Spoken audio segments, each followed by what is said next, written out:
All right, everybody, hopping on this webinar today with Barry Jenkins and myself, Dale Archdekin. So I'm the honored guest to be here today doing some training for you guys. For those of you who don't know me, for those of you who do, you're welcome. I'm back again, right, Barry? Yes, sir. It's going to be good. We're excited about it.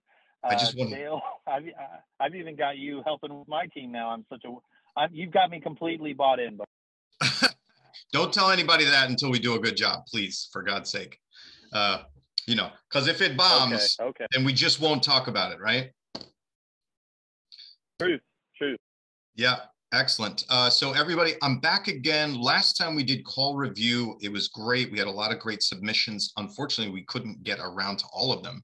So Barry and I are going to play some of the remainder calls that we had from last time. And actually, I'm going to start with one of them that just recently got uploaded from Shawna. Shawna, thanks for uploading that. And I want to play this. One of the reasons that we do call review, it's a massive like cornerstone of our sales training process with my company, Smart Inside Sales. What I have found is that there is no replacement for the impact that it makes in a salesperson's career or skills. Doing anything other than this, this is the best way to deeply impact them, by getting the salesperson to listen to what they've actually done. And if you can pair that with an excellent coach or trainer, an experienced person to help interpret what you've done and give you pointers, that really makes the biggest impact in your sales skills. And I'll tell you guys, I did that for years. Back when, I don't have one of them with me anymore, but one of those like recorders, an actual manual recorder with a little tape in it, where you stick an earbud in your ear and you have to like hold it up to the phone so that you can capture both sides of the conversation. When I was being coached, when I was in sales, when I was hammering expireds and for sale by owners every day and working internet leads, that's what I did. I recorded myself. I sent it to my coach. Frequently he said, you should really be nicer to people. And I said, what do you actually know about sales? Right. And I continued doing what I was doing. But beyond me not listening to my coach very well or not understanding how to implement it, it really made a massive impact in my business. And so if you're a team leader that's listening to this and you are not having your team or providing your team a method to record their calls, which Follow Up Boss absolutely does that. Some other CRMs do that. Barry, does Ylopo have the capability to do that? No, it's at the CRM level. The dialer is normally extra when you're buying a CRM, but I will tell you that it's a no-brainer. Whatever CRM you're on, make sure you get the dialer. Don't get a CRM. We're too prone to ADD otherwise.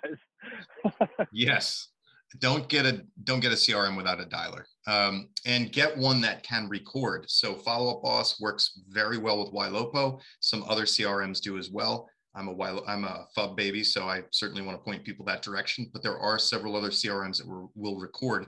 Listen, I'm going to tell you something. Even if you simply used a CRM just for the recording factor of it, until you or your agents or your ISAs can improve their skills to the point where they're able to convert at a really high level, depending on your lead source, it's going to be worth the spend. It makes a massive impact. I can't extol the virtues enough. And frequently when we're talking to people, I joke that I can teach somebody a concept and they say, oh yeah, I got it, okay. And I say, great, now let's practice that concept. And they kind of screw it up a little bit, and then we practice some more and they get it, and then they sound great. And I say, awesome, now let's listen to your call recording, and they completely shit the bed and don't do what we just practiced, right? There's a reason for that. It's like the difference, I assume. Believe me, I've never been to war, never been in the military. I'm pretty sure I wouldn't last very long if I did. But I would, if I gave an analogy, I'd assume it's the difference between basic training and actually getting shot at, right? They're very different. In basic training, you pretty much know you're not going to die, so you can practice things, you can take risks, and you can be more present.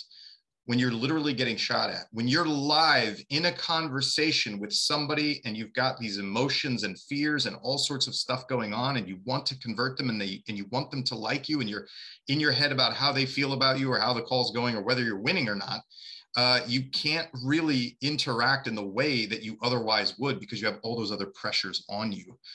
Right, Barry? Yeah, and that's a great point, Dale. And when we're nervous, we're literally using a different part of our brain than when we're comfortable. And so most of us, if we're being honest, when we're calling strangers that are leads about buying or selling a home, we are nervous. And so we're very instinctive when we're scared, right? We would call it fight or flight. So our instincts are normally what is driving our words. And so Dale is spot on. Understanding a concept of how to handle something is very different than actually doing it. And so I think, Dale, the process of listening to your own recordings and being coached on them is probably one of the most powerful ways to do it. I can't think of a better way, to be honest with you. Yeah, everybody listening here, can you imagine a modern athlete who does not review video or tape of themselves in action with their coach or trainer? I can't imagine that would exist these days, right? No. Yeah. That would be silly if somebody didn't do that. But every day our salespeople and our ISAs may not be doing that, or team leaders aren't making that part of the process. And I know we're busy. Listen, I get it. No team leader or manager needs additional things to do or additional hours to have to spend on an exercise. But if you want to convert more leads and have more success and close more business and cash more checks, I would say screw up the paperwork and listen to what your salespeople are actually doing.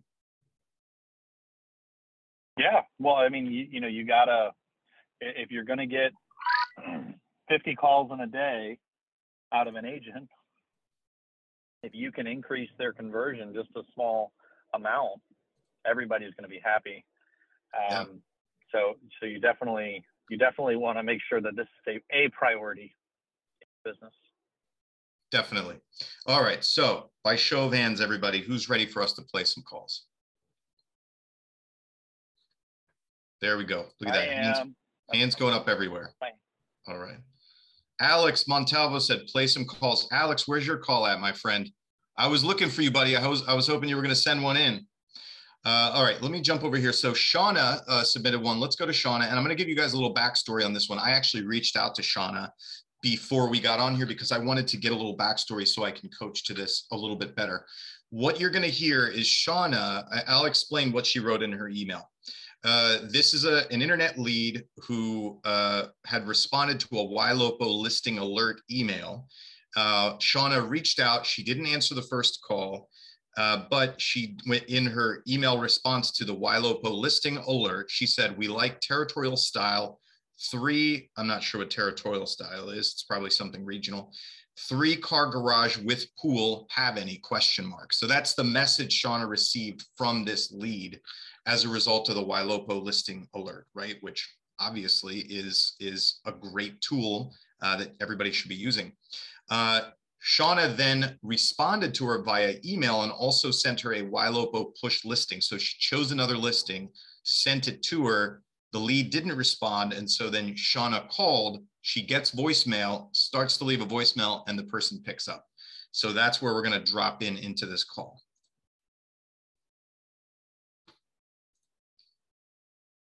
Hello. Hi, Ilana. This is Shawna with the Desert Trend Living Real Estate Team. Hey, I just wanted to touch base with you and follow up and see if you got the house that I had sent you. There's a coming soon in Peoria. Hello. Oh, hello. Yes. Hi, this is Shawna. Is this Ilana? Yes, it is. Hi, how are you? Just fine, thank you. So I sent you some houses, and I just wanted to make sure that you got them and that they're not going to your spam. No, I got them Oh, yesterday. good. Wonderful. Yeah. Okay, so what's your feedback? Am I on the right track? Well, we don't really want a house right next door on either side. Okay. All right. So I'm just going to give a little feedback here. I think that Shawna can strengthen up her initial intro with that, meaning she has a lot of information. She wrote me a paragraph on what had transpired. And so what I might do is add some of that additional information in. Don't ask if it's the person, just assume that it is. And so the lead says, hello, Shawna, match the word. Hello, this is Shawna with whatever real estate. You said that you were looking for territorial style 3-car garage with a pool. And did you receive that email that I sent you showing that address on whatever street, right?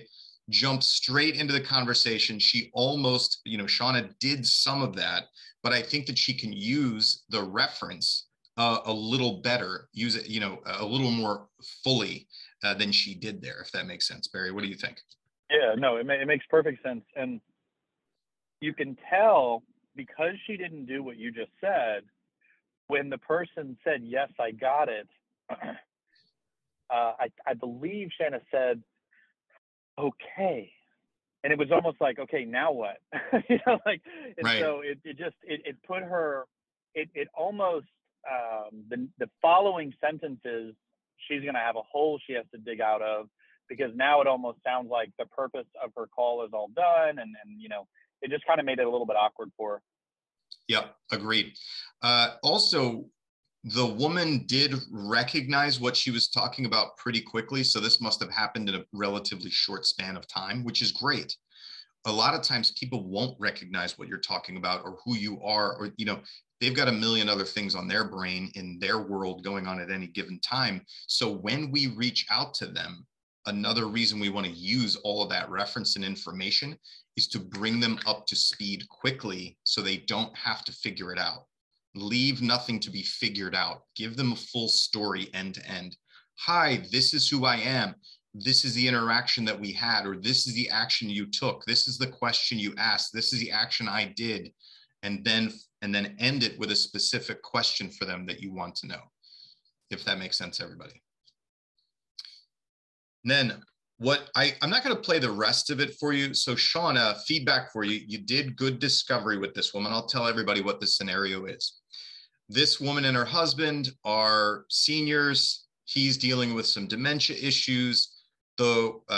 The woman wants them to get moved into a place that has, maybe some assisted, not necessarily assisted living, but more things to do, quote unquote, is what she said. Shawna, once she did the discovery, figured that out, said, oh, well, you're looking for maybe a 55 plus community or something like that versus what you actually inquired on. And then the call progresses into Shawna does discovery, builds some rapport, and that says, I'm going to send properties to you. At no point did Shawna ask, hey, can we jump on a quick Zoom call together on video so that you and I can look at some of these communities together and you can tell me what you like or don't like?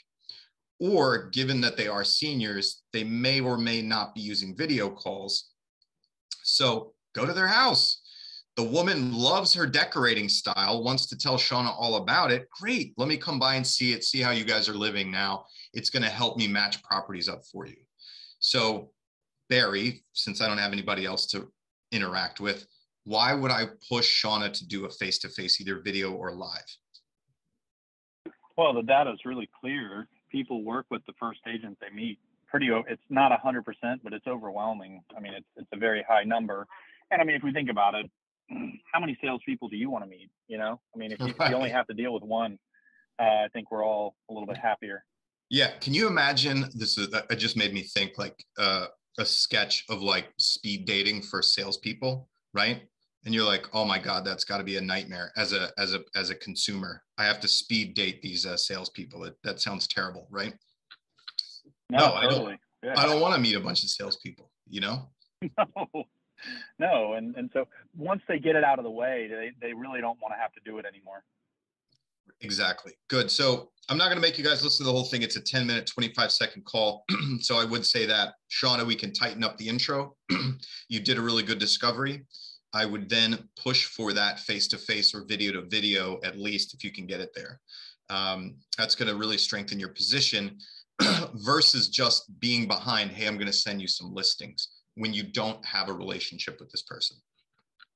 Once you do, you can sort of hang out behind the send listings. For instance, my wife and I, we're in Pennsylvania. We're obviously both real estate agents, but we use a real estate agent in New Jersey.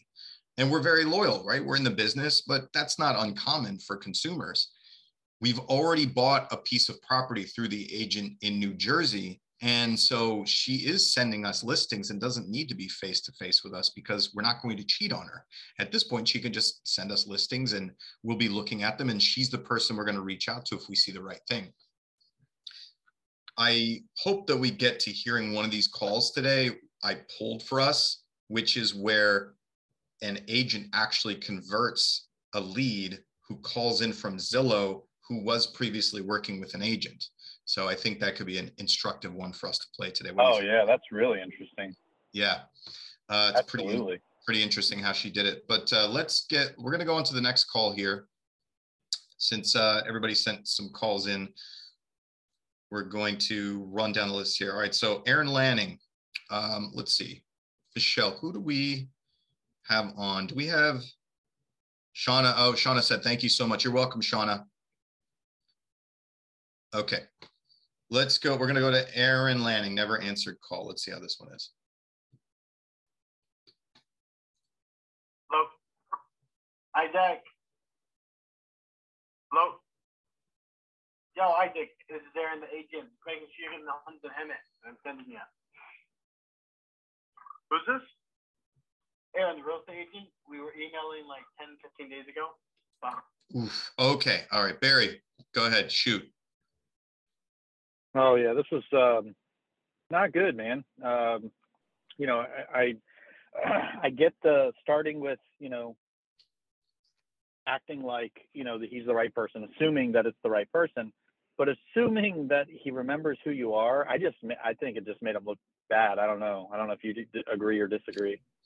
I totally agree. Absolutely. Yeah. So we do teach be assumptive. However, we also teach that every lead wants to know, who are you? Why are you calling me? And what do you want to know? Right? So starting out so slowly, it sounds like Aaron was trying to get this person to acknowledge that they were Isaac, just in the way that he presented himself.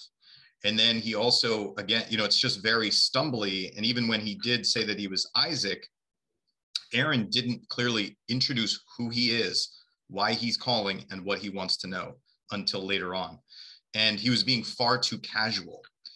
I would say that I'm going to guess this is pretty much a stranger lead, and Aaron was being entirely too casual with the person.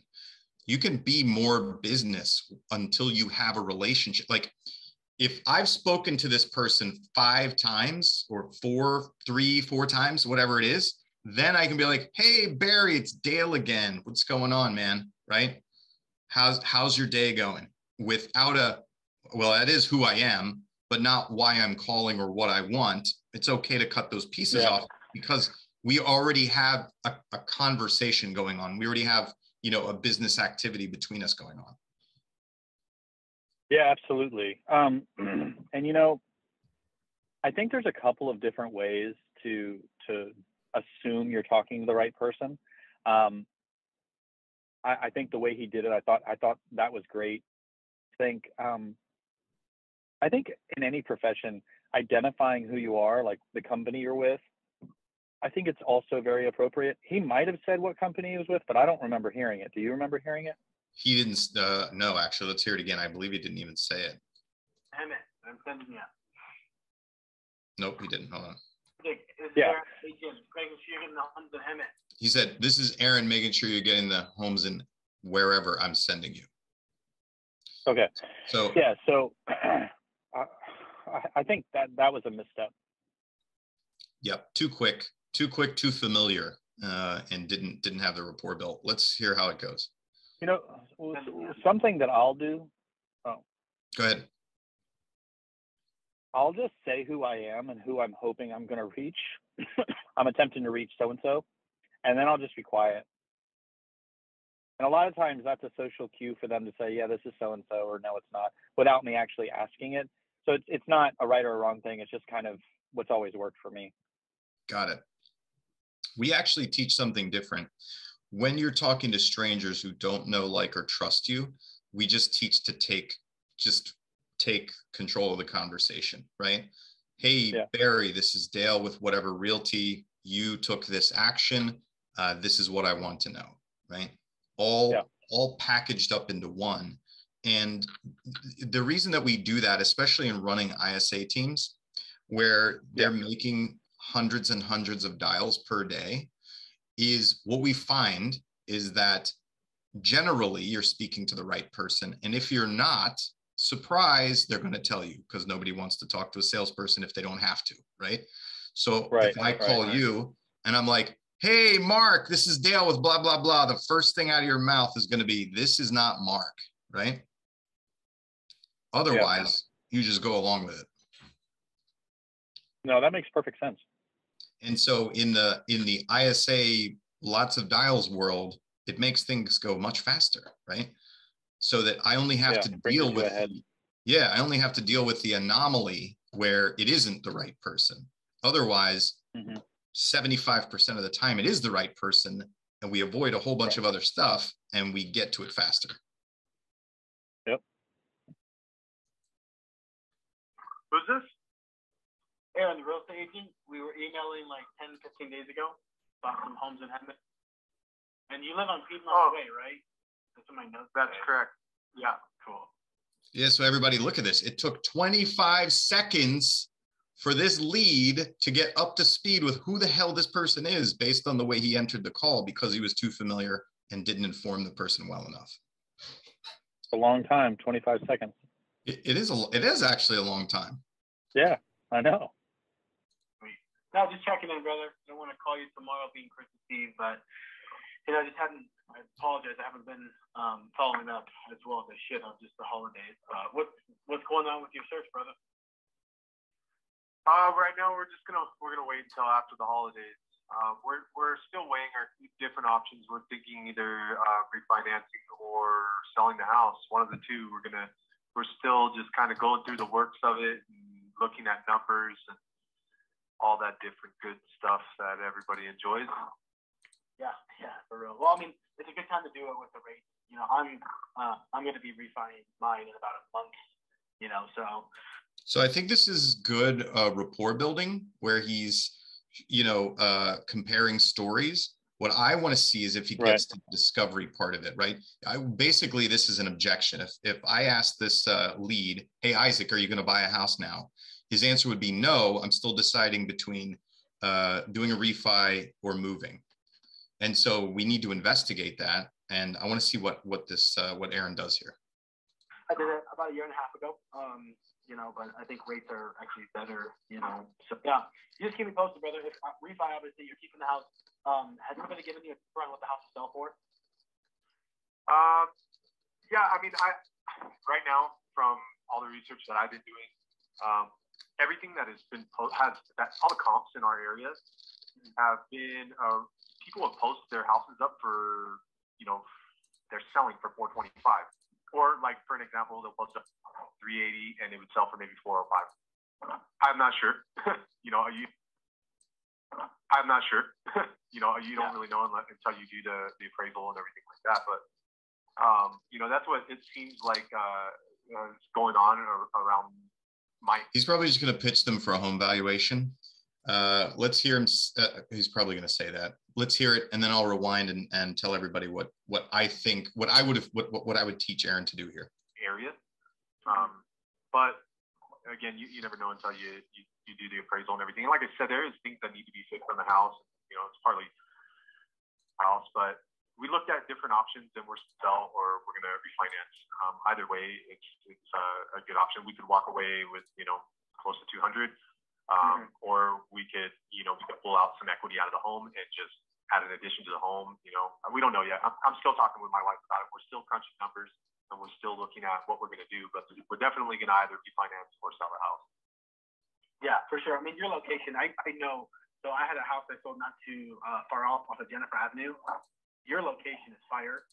That specific house, I generally do a couple weeks of coming soon on my listings. So whenever you're ready, just chat. Nah, he's trying to pitch him. He's trying to close him. Okay. So everybody listening, what happened here was the lead says, no, we're still trying to decide whether we're going to refi or whether we're going to sell the house, right? And refi is going to pull cash out, put an addition on his house. We find that out because the guy keeps talking. The lead keeps talking. Great. We're getting a lot of great free information. What I want to see the agent do is I want the agent to insert himself into the decision-making process with this lead and be a consultant. Even though the lead didn't say, hey, Aaron, I want to hire you as a consultant and I want you to give me your opinion. I want you to do it anyway, everybody, okay? every single lead you talk to, you are their de facto consultant. You are their business partner. You are their domestic partner. You're going to move with them. You're investing with them, right? You're going to live in the attic in the extra bedroom. You got to make these, you got to help make the decisions with them. So if this Isaac is my business partner and I'm going to live with him, and Isaac says, hey, Dale, we're not sure yet what we're going to do, because we're either going to refi and build on more to this house, or maybe we'll sell and move.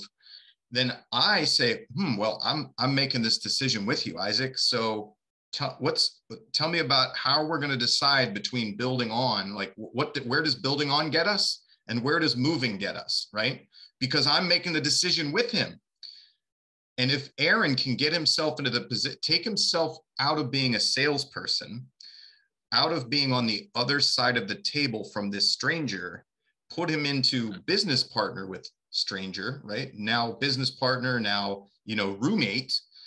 Let's make the decision together. That's going to change the questions that Aaron asks him. Yeah, this is my soapbox. You're spot on, buddy. I mean, I think sometimes in the moment we're trying to like overcome objections and we're trying to sell. And honestly, if Aaron would have said to himself, okay, what do they need me right now? And if so, how? Right? He's kind of bringing up topics. He's doing a good job. But I would have probably said, this is overwhelming. There's a lot of different factors. What I think we should do is set up a time where myself and I'll just have a loan officer that knows what he's doing. Just come with me. We'll sit down. We'll go over all the numbers. We'll end with, here you go. Have a good day. We're not going to, you don't have to make a decision at the end of us going over it. But there are so many factors at play that I think maybe a 45-minute sit down would be really smart to do, right? Like, yeah. Insert yourself, become a part of the planning committee. Yeah, absolutely. Even if you just think about it this way, great, Isaac, what factors are going into deciding refi versus move, right? Like, let's just work right on down it with him, and then close with what Barry just did, which is, yeah, there's a lot to consider, man. And probably things you haven't even thought of that I've helped clients work through many times over. I'd love to sit on your couch, answer some questions for you so that you and your wife have the information you need to actually make a decision one way or the other. Right. And if you don't do that, if you don't do what we're talking about, what normally happens is the person says, yeah, I'll keep in touch with you. And they don't have a reason to necessarily talk to you anymore. And so you'll follow up a few times. They probably won't answer. If you're really persistent and you do consistent follow-up week after week, and this is one of the people that you're doing, you might be in front of them by the time they sell in like 6 to 8 months. Why waste all that time? Like, I don't want to work that hard. You know what I mean? Let's go. Yeah. Let's, and it's the reason why I've been able to stay in real estate so long is because I don't have to create the need. They have a need. I get to be the hero. And so, take on that role of a passionate teacher, passionate counselor, and start fixing their problems. They're confused and they need somebody to guide them. Yeah, absolutely. So hopefully Aaron gets that from this. I know Carlo's on. Let's listen to Carlo's call.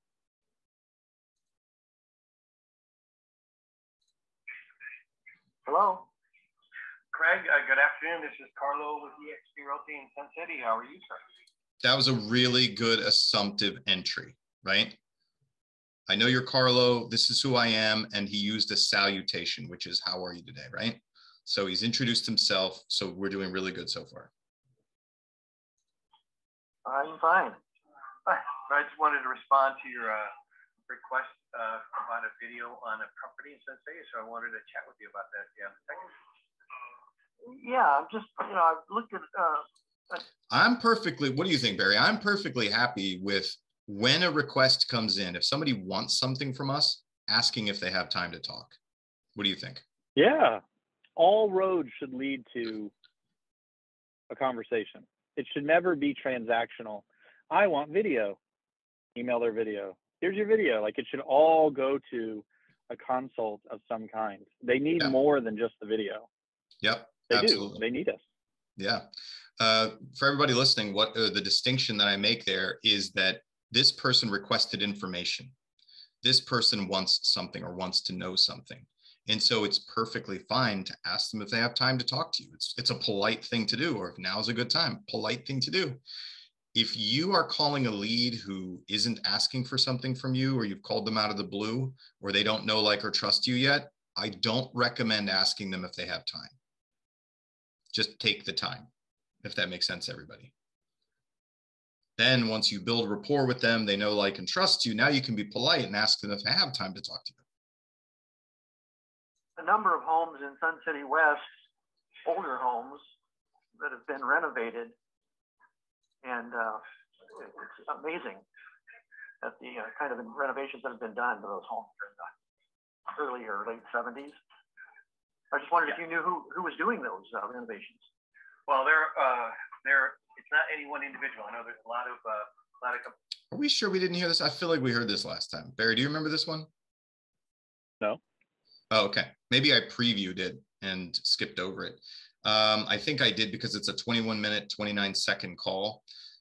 This person is inquiring about who's doing renovations. Carlo spends a lot of time, like, trying to explain to him who's working in the market or what work they're doing in the market.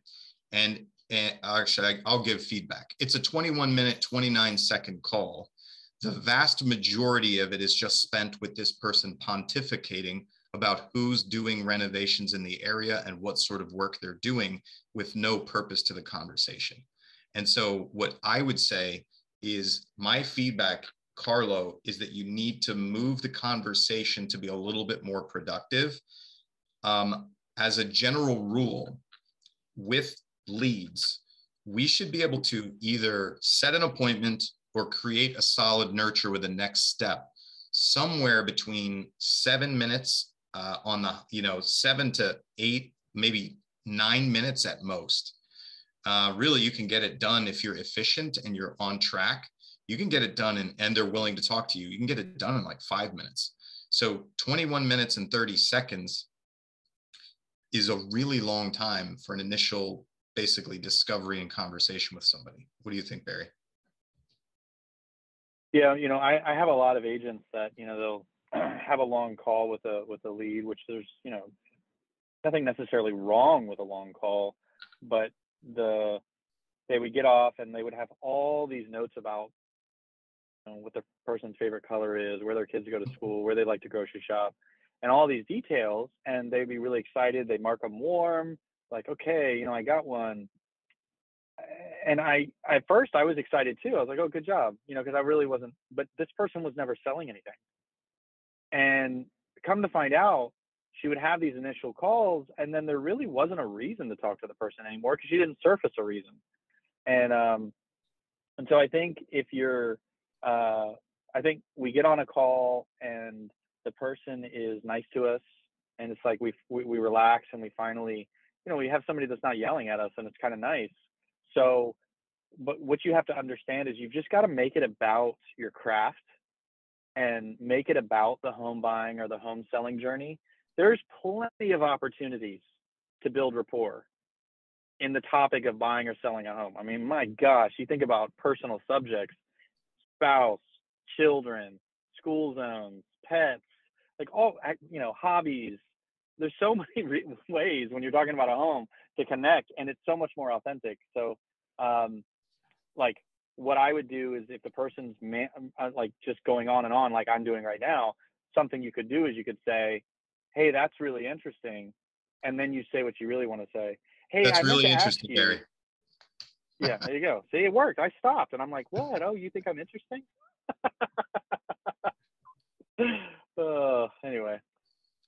Yeah, so that's the summary of this one. I think that's why we didn't end up playing it last time. Lots of information that doesn't necessarily go anywhere. Let's see where Carlo left it off, actually. We'll see how he closed it out. Conversation, discuss you as a buyer, discuss our education. Looks like he's closing for an appointment. Process counts. It's not just, it's very impersonal now. Uh-oh.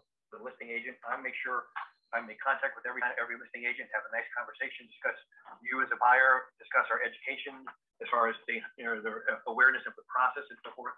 It really helps. And so, come on.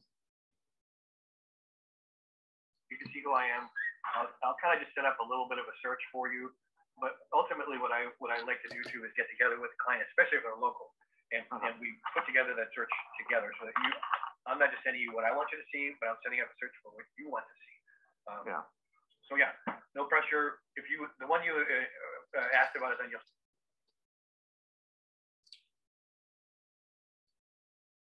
I'm confused about what the offer is. Pop out and take a look at it. I'm definitely open for it whenever you'd like. Okay. Okay. Yeah. Appreciate the call and good talking to you. Okay, Craig. You take care. Yeah. So that, I'm gonna give you an A for intent, Carlo, but we're kind of at a D for execution, if you will.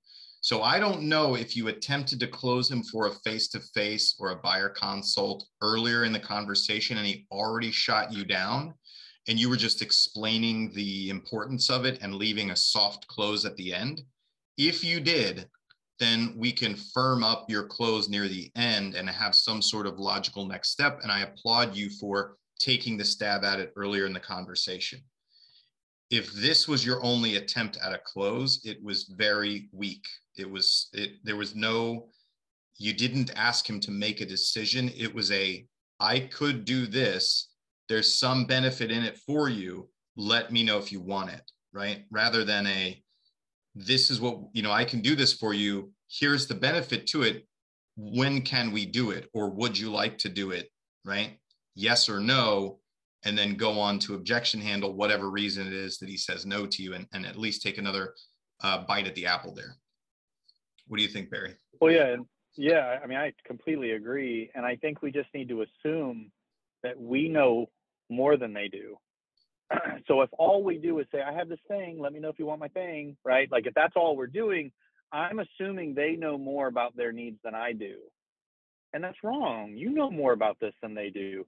You understand about real estate. Now, you don't know them yet, but you know more about the subject of real estate. So you should be telling them what they need to be doing. And you can do this without being a jerk. You can, so if I was ending the call, I would probably summarize and say, Don, based on what I'm hearing about the process, where you're at, what I've been able to do with my other clients is sit down, get a plan of action together. It takes maybe 30 to 45 minutes. I like to do them on the weekends, but I'm flexible if you want to do it one night. I want to sit down and actually review the process with you. There's too much guesswork here, and we need to fix that, right? Like just get right to it and tell them what they need to be doing. It's refreshing. It is. Yep. Don't you think, Dale, when you're with a professional and they're like, this is what you should be doing, and it just works out better. Oh yeah. Half the time, unless you present to somebody who says, oh, well, this is what I'm going to do, and this is how I'm going to do it, and this is why I'm going to do it that way, and blah, blah, blah, blah, blah. Unless you're that kind of person, you're generally looking for the professional to guide you, right? Right. Yeah. I mean, even at a restaurant, which, a waiter or a waitress is not a licensed profession, but I love it when I can sit down and say, hey, what's the rate? What does everybody like? And they actually tell me, not it's all good, right? Like, no, they actually say, like, this is the dish. That's a silly example, but that's what we need to be doing for these leads. We need to be giving them that kind of refreshing direction. Yeah.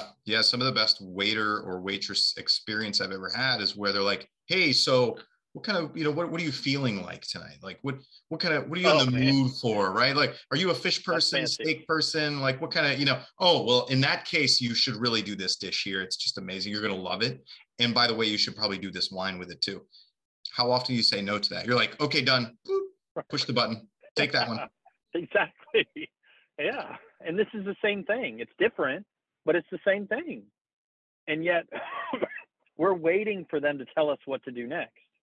And we just kind of dangle out options while we frolic through the call. And, your time is too important. My time's too important. Let's be professionals, let's go after it. Yep. So while we still have time, I want to play this Zillow call where we stumble upon other agent, right? So I want to play this for you guys, and I want you to hear this. So just to fast forward, we're jumping into the call at about 2 minutes, 48 seconds. It's a Zillow inquiry. They want to go see a property. You'll hear this agent working this lead. We will make that happen. And then when I send you a message, you'll know it's me, okay? Okay, perfect. Okay. Hey, do you mind if I ask real quick before you go, are you working with any other agents, or do you just go through Zillow all the time? There was one agent I was working with. She did set up an MLS search for me, you know, when I was looking last year. I hadn't really reached out to her yet. Are you planning to? I wasn't. I think I was just gonna kind of like see what was, kind of work through Zillow first and then go from there. Okay. I wasn't necessarily planning to. No. Okay. Well, just asking, because every time you go through Zillow, you're going to get this round of questions, right? Somebody's going to ask, and then they're going to want to know your situation. What are you doing? What are you looking for? All that stuff. And then, would it be better if I worked through her? Or me. Or you? Okay. Oh, okay. It's better if you pick one. You know what I mean? Pick one. Got it. I understand. Pick one. Just pick one. And I'd love to help. I'll send you my contact information. You can look us up on Zillow, see what you're comfortable with. Maybe meet me today, and we'll go from there. Okay. Don't you love that? He was like, oh, should I work through that agent? And she's like, or me. Like, you can work through me too, but you need to pick one. And then she was like, yeah, great. Let's meet, you know, at the property. So Angela's the agent. She has the advantage now, right? She's going to meet this person at the property. And it's great that she asked, because now she knows this is an audition to win this piece of business when you get face-to-face. Not that it isn't always, but we know that, you know, there's ex-girlfriend real estate agent in the wings there. You know what I mean? So good. Yeah. And look, you know, people get so afraid when they hear, oh, I've got an agent or anything like that. And I've said this before, but we got to make it about the consumer. This isn't about the agent. You know, if a buyer is shopping on their own,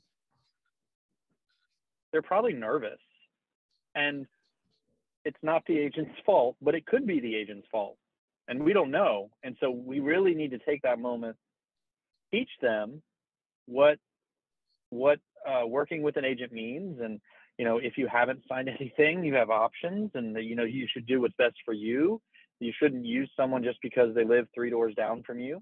You know, it's there's more to it than that, and you should be selfish. You should put your needs above others. And, you know, I don't know what you do, Dale, but, you know, we do get a percentage of leads that end up working with us as a result, because they realize that they were making a mistake, that they were holding on to this relationship out of guilt, when really it should be about what's best for them. Oh yeah. We ask, listen, you know, my general business policy is to ask everyone that I talk to, you know, I ask for business from everyone that I talk to, or attempt to win the business from everyone that I talk to. The only caveat that I give, and the only, you know, a couple of caveats that we teach, and this is a personal choice, make your own. But if someone says, I'm working with Susie Smith, she's fantastic, she's shown me homes, or he or she, whatever it is, right? We've worked together, I like them, we're working well together. I just have professional courtesy to say, okay, got it. Listen, it sounds like you've convinced me. You've convinced me that you are in good hands and they're taking good care of you. And, you know, I'm not going to try to leave that alone. Yeah, I'm not going to try to push you into a lateral move just so I can win the business and take it from somebody else. Right. Right. No, I totally agree. Yeah, I totally agree. I rarely hear people say that. I don't know about you, but I don't hear many leads that are raving about their agent. Do you?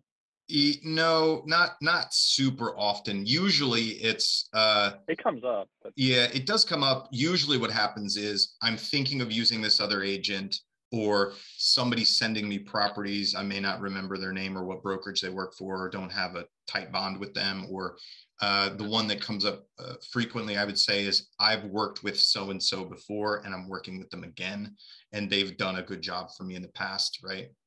That one tends to be a little bit tough. However, on the buyer side, well, I guess I'm a little more, I was always a listing agent. So listen, I will compete with anybody for a listing. I don't care. They could have sold your last 15 houses and bid at your mom's deathbed. I am still going to ask you, if you would at least take a look at how we do business, right? I don't know, for some reason, I feel like the listing side is a little more business oriented, like a little more like, sort of cut and dry, if you will. Buyer side tends to be a little more relationship oriented. What do you think, Barry? Yeah, well, yeah, because with the listing side, the seller is, they're more focused on the financial, right? The commission and what they're going to get out of it.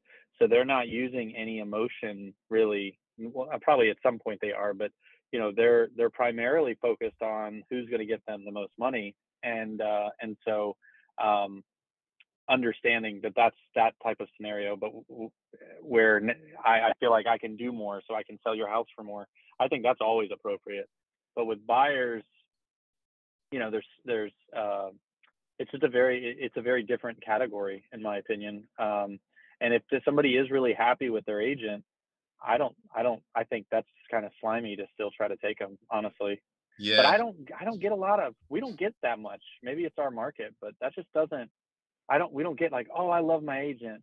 Like I don't know. Maybe, I don't know why that is, but we don't hear it a lot.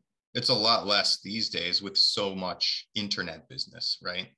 Because, you run into these people so easily, like the one we just heard there. This was essentially the guy's going to Zillow, gets connected to another agent. This agent's wise enough to say, hey, guess what? This is going to keep happening. There's another 40 agents down the line here waiting to talk to you and ask you all the same questions. Maybe you want to stop here, right? I'm nice enough. Yeah. All right. That was actually really smart. Yeah. Let's listen to Sonya over here before I got to go.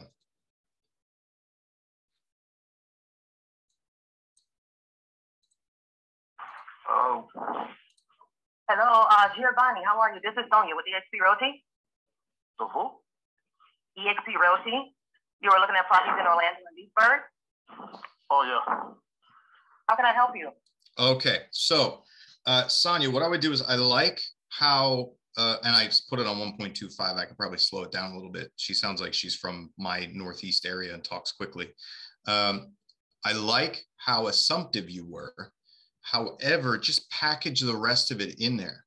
Hi, Giovanni, this is Sonya. How are you? You registered on my site to look at homes for sale. Are you buying in the next few months or just window shopping at this point, right? Package it all in there so the person understands who you are, why you're calling, what you want, and you don't have to string it out over several, back and forth. I'm going to because it makes it such a process just to get to the point where you can actually get to where you want, which is to talk about buying or selling a home. And so I do think I think the assumptive was really strong. But I also, depending on the inquiry, I don't know if the person doesn't know what they want. When I say, how can I help you, they're not going to tell me because they don't know what they want yet. They're just going to say, well, I don't know. I'll tell you when I'm ready. No. How can I help you is a terrible question for people who aren't trying to get something from you. Yeah. Yeah. Inbound phone calls. How can I help you? Works great. Yeah. Right. They called me. Yeah. Hi, Barry. Is this I'm looking for a real estate company. Is this Barry? Yes. How can I help you? Perfectly legitimate question, right? Oh, you're coming looking for something. You want something. Great. How can I help you? Where should we begin the conversation? But if you call me out of the blue, right? Oh, hi, I'm a rando salesperson out of the blue with no context. How can I help you, sir? You can help me by not calling me anymore. That'd be fantastic. Well, and what's going to happen, you're right. And what's going to happen, the majority of people are going to say they don't want help. That's just the way that it is.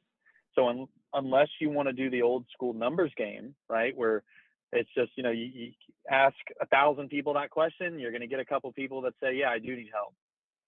But man, with technology and the way things are now with having the activity on your website and everything, why not drill it down to just be more productive, work smart, not hard.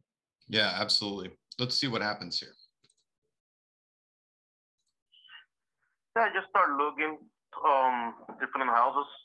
I'm looking for a house with, no HOA and where I can put my truck because I have a tow truck. And where I live right now, the neighbors, start complaining about my truck. And I would like to be. Where do you live now? I live on Golden Rod.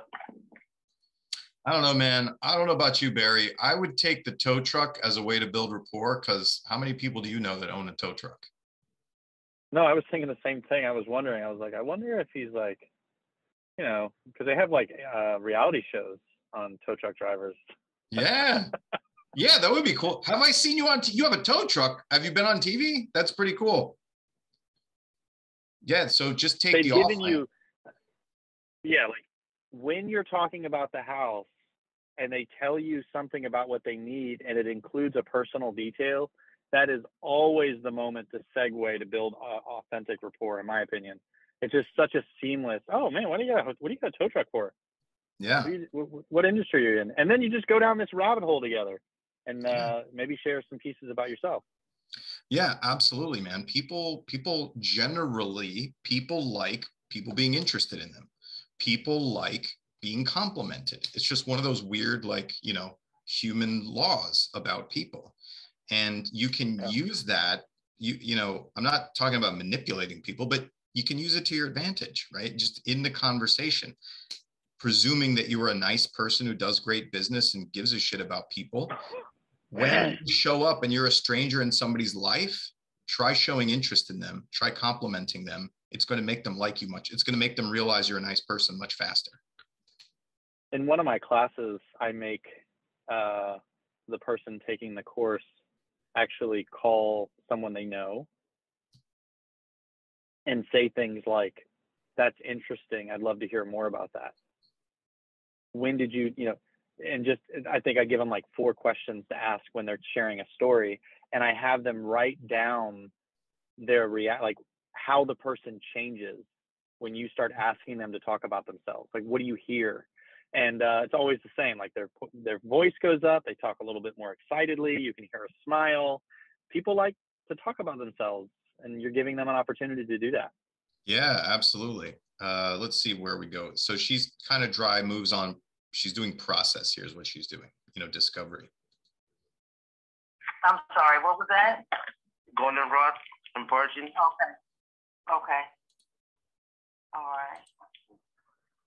Me and my wife was looking at houses. And she just bought a house for her name. Okay. This house is going to be just for my name. She's not going to be on that title. Okay. And she bought a house on Poinciana. But they're taking too long to build the house right now.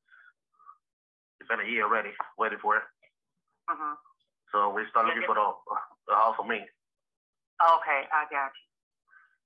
Did they tell you how long it was going to take for the new build in Poinciana? They just sent an email about a few weeks, I think, about all this year, last year. I say, you know what? Now they decide to stop building the house. Did they say why they stopped building? Okay, so here's my feedback on this one, Sonya. I hope you catch this, or you catch this this recording. You're too detached from, in this call at least, you're way too detached. You need to be more emotionally involved. Like, this is your, you know, brother-in-law or cousin who owns this tow truck and is having issues with the neighbors hating on his tow truck and wants to go and buy something else, right? You're way too emotionally detached in the conversation. It sounds like, you know, when you go to the doctor,